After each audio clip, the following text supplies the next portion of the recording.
Émission spéciale élection législative sur Sensation Normandie. Vous êtes sur Radio Sensation Normandie, vous avez bien fait de rester à notre écoute. Vous avez maintenant rendez-vous, comme depuis le début de ce mois, avec notre chronique politique. 10 petites minutes pour tout savoir sur les candidats qui vont défendre leur couleur lors des élections législatives. On en parle justement avec nos invités d'aujourd'hui sur la 3e circonscription de l'Eure, celle qui nous concerne entre Bernay et Pont-Audemer, mais c'est assez vague, on va essayer de préciser tout cela, avec Isabelle Diong et Hugo Hervieux-Emery. Isabelle Diong, bonjour. Bonjour. Vous représentez le parti Les Républicains en ce qui concerne donc votre conviction première, et Hugo Hervieux-Emery, chargé entre autres donc d'accompagner dans cette élection Isabelle Diong. Vous êtes, vous, ce qu'on appelle un représentant ou un référent. Un référent, exactement. Un référent, monsieur, des jeunes républicains. De la 3e circonscription. De la 3e circonscription, d'accord. Petite question, je vais commencer à l'envers par toi, Hugo. Qu'est-ce qui t'amène justement dans cette aventure ? Moi, ce qui m'amène dans cette aventure, c'est... Politique d'une part, voilà. Peut-être première expérience. Ah non, moi j'étais le plus jeune candidat de France aux élections municipales à Beuzeville. Ok, donc... Et donc, puis après j'ai fait les départementales dans le Calvados et les régionales avec Hervé Morin, bien sûr. Ouais. Mais j'ai choisi de rejoindre Isabelle, puisque c'est une femme de valeur, c'est une femme de conviction, qui défend le territoire, et je ne pouvais pas rester les bras ballants. Voilà. Moi, la politique, je l'ai dans le sang. J'aime beaucoup ça. Donc j'ai décidé tout de suite de rejoindre la campagne d'Isabelle Diong. Ancrage local, tu es de Bernay, de Ponto, de Beuzeville. D'accord. Donc j'ai décidé, c'est pour ça, Pont-Audemer est juste à côté de Beuzeville. On a un territoire à faire valoir à l'Assemblée nationale par la suite. Il est important d'écouter les gens, et comme j'ai été représentant sur Beuzeville, etc., pour les élections municipales, je me suis dit que je pouvais apporter une grande aide à Isabelle, d'un point de vue de la communication. Donc, d'accord. Exemple contraire, Isabelle, donc, de votre parcours à vous, puisque vous êtes engagée, on va dire, tardivement dans la politique. Ça n'a pas été une conviction première dans votre jeunesse, mais vous êtes maire de Manneville-sur-Risle, on le rappelle, depuis de nombreuses années. Alors la politique est arrivée un peu sur le tard, non, pour vous ? Je me suis toujours intéressée à la politique, en fait, parce que je suis partie vivre aux États-Unis lorsque j'avais 15 ans. Et à cette époque, j'ai eu donc une expérience. C'était l'époque où Reagan faisait sa campagne. Et je me souviens que ma tante m'avait emmenée à un de ses meetings. Et quand je suis rentrée en France, j'étais assez remontée contre la politique des États-Unis. Et c'est ça qui a valu mon engagement politique. Donc j'ai été chez les RPR lorsque j'étais étudiante en fac de droit.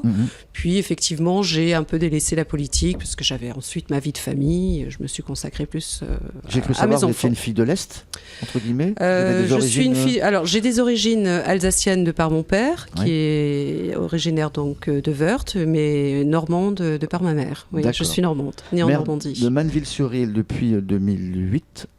Depuis 2008, je suis maire de Manneville-sur-Risle et j'ai été réélue en 2014, voilà. En mars 2014. Vous êtes à la communauté de communes, la nouvelle. Et vice-présidente donc, de la communauté de communes, élue en avril 2014, réélue en janvier 2017, vice-présidente en charge de l'action sociale, enfance, petite enfance, jeunesse. Pas dans le département ?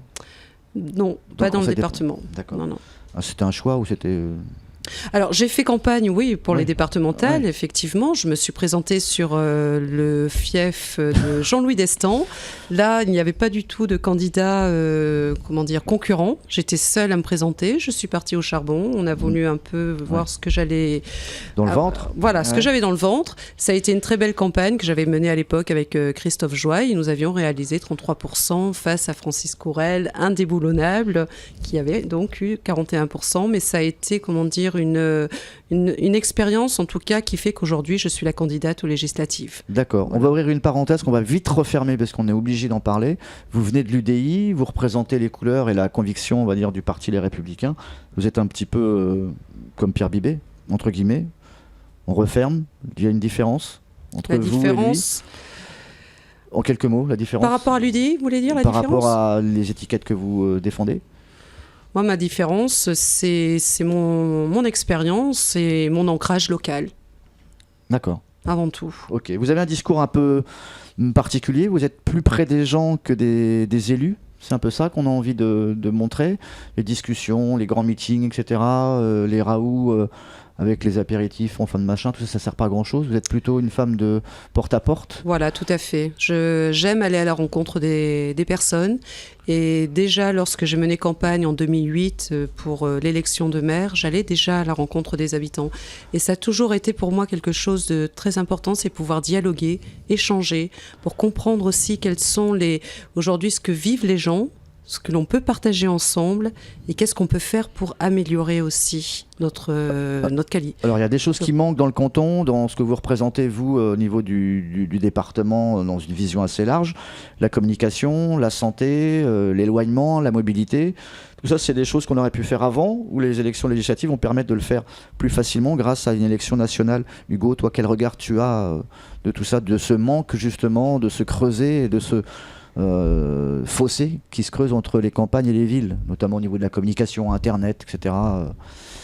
Tout simplement quand on voit l'heure qui Tu vas dire des choses pas gentilles sur le département. Ah non, pas du tout, absolument pas. Mais on voit le manque du très haut débit, la couverture mobile. On peut voir aussi d'un point de vue de la mobilité. Moi, quand je veux me rendre à Rouen, ou forcément dans une autre ville sur Paris, c'est toujours très compliqué. Il faut prendre le train à Bernay, autrement. Exactement, quand on voit l'état de la gare, voilà. Okay. Justement, je voudrais rebondir sur cette question qui est extrêmement importante parce que ce matin, donc, j'étais sur le marché de Beuzeville et comme je vous dis, je vais toujours à la rencontre des gens, des commerçants. Et une des commerçantes m'expliquait que son fils... Comment voulez-vous aujourd'hui un jeune qui veut travailler, qui démarre un travail, qui n'a pas de permis de conduire, comment il va faire pour se déplacer aujourd'hui ? Il n'y a rien. Il n'y a pas de possibilité de se déplacer de Beuzeville, par exemple, à Évreux, oui.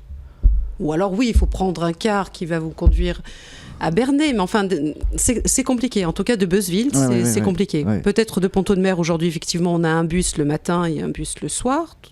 Oui, si on le rate. Si on le rate, alors ça c'est très important justement. Mon fils aujourd'hui est au lycée à Bernay, mais un matin il a raté son bus.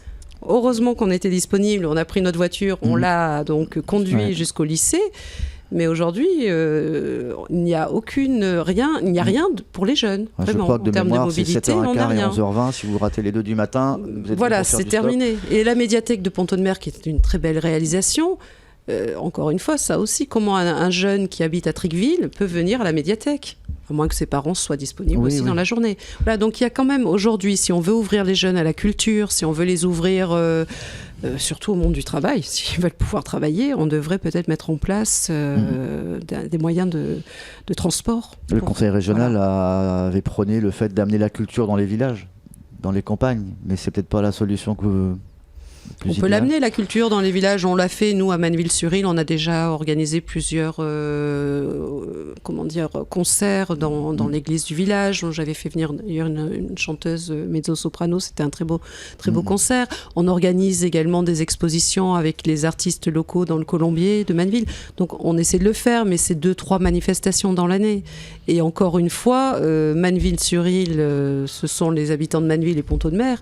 Mais les jeunes qui veulent venir assister à un concert dans un village, il y aura toujours la problématique du déplacement aussi. Quand vous montez à Paris, si vous êtes élu, est-ce que vous défendez en priorité l'intérêt du territoire ou celui de votre commune ? Parce que je sais que vous avez osé un chiffre, 73% des gens éventuellement de votre entourage tiennent plus que jamais à ce que la commune ne disparaisse pas. Est-ce que ça c'est un danger sous-jacent ? Est-ce qu'on nous cacherait des choses ? Je défendrai les communes. Oui, c'est très important. Effectivement, vous faites bien de le dire. 73% on nous cache des choses, on va supprimer de la population. C'est un échelon important entre la région et on nous cache pas des choses. On sait très bien qu'aujourd'hui, on va vers les fusions de communes. Je ne suis pas non plus totalement opposée aux fusions de communes, puisque ça peut aussi avoir un intérêt. Lorsque des communes ont 100 habitants, 150 habitants, si elles se regroupent à 3-4, ça leur permet aussi d'avoir plus de force. Manneville, c'est 1540 habitants. Ça ne va pas se faire absorber, pas de danger. Pour l'instant, il y a... non, mais c'est important ce que vous dites, parce qu'il n'y a pas un danger. C'est autre chose. Quand je veux défendre la commune, c'est pas être contre les fusions de communes, parce que les fusions de communes peuvent avoir un intérêt.